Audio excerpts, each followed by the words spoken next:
Okay, tonight's video is going to be a short, simple, to the point video on how to catch night crawlers. We just had rain showers come through a couple hours ago. It's very muggy out, and these are the conditions we need for these worms to be up out of the ground and on the surface so we can catch them.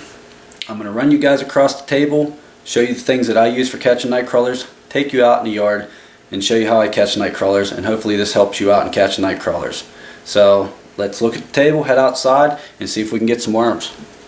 Okay, running through the equipment quickly here. I have some pre-mixed worm bedding with water ready to go to put the worms in.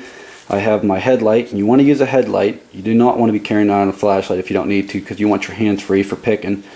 And I'll have a camera in one hand, but if you have both your hands free, sometimes you'll find them where they're breeding, and you can grab both worms at once. And then this is my carpenter's apron, and I have sawdust in there. That sawdust keeps your fingers so you can grip these worms better. After you catch a few, you'll get some slime on your fingers. That keeps them nice and dried off. And also, the old timers tell me when the worms feel that, they'll release out of the ground a lot faster, and it makes it easier to catch them. So let's head out in the yard and catch some worms. Alright, I'm out in the yard, and the first thing I look down, there's worms all over the place. But I want to show you guys this one in particular. If you notice, there's a darker part of the body. There's that little middle part I call thorax, and you see that part that's wiggling around. That's where the worm's mouth is.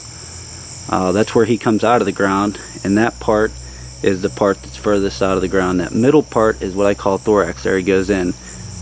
Well, he might be looking for that other worm over there, and then the lighter part of his body, that's the part that is the last part that's going to come out of the ground, and that's where he's going to retract back into the ground. When you grab these worms, you want to grab for the lightest part of that body as you can, because that's where he's headed back in. If you grab for that dark part and he starts sliding away, you're going to miss the worm. So remember that. I'm going to tell you guys also, make sure you step lightly, because these worms can feel those vibrations. They'll head right back in the hole. I'm going to go after this one right now. Got him. Right on the end of his body. Make sure you don't pull too hard. Let him slowly release. Just like pulling in a fish, they'll eventually run out of energy.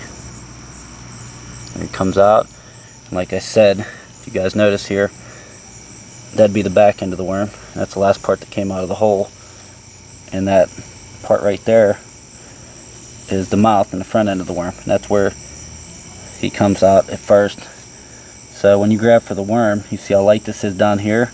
You want to grab for the lightest part of that body. That'd be that little middle point, which most of his organs are right in here. And you want to grab, if you can grab clear down in here, that's where you want to get him. If you grab for this part and he goes back in, you're going to miss that worm. Look at that one, he's laid out. As you guys can see, that part up there, you don't want to go for it. You want to come back here, the lighter part of his body, and grab him. Sawdust really helps out a lot. And you see that one came out really easy also. Another thing to remember, slowly work your way side to side. Don't try to step over worms, just slowly work, find a worm, get them, and throw them in the container. Light part of his body's here. Got it. There it is, he was mostly out. That was an easy catch there. And the sawdust really helps in gripping them. So you have to pinch that sawdust about every worm, every couple worms, and that keeps that muck off your fingers. Okay, I've caught a couple dozen. That's plenty for me. That's what I'm going to use for catching my bait for catfish fishing, for flatheads. And we have a kid out on the boat. I'm going to throw these on and hopefully catch some channel cats. Keep them busy. I'm going to put the lid on there. Definitely didn't over harvest them out of my little yard. I'm going to put them in the refrigerator, and that should keep them for a while.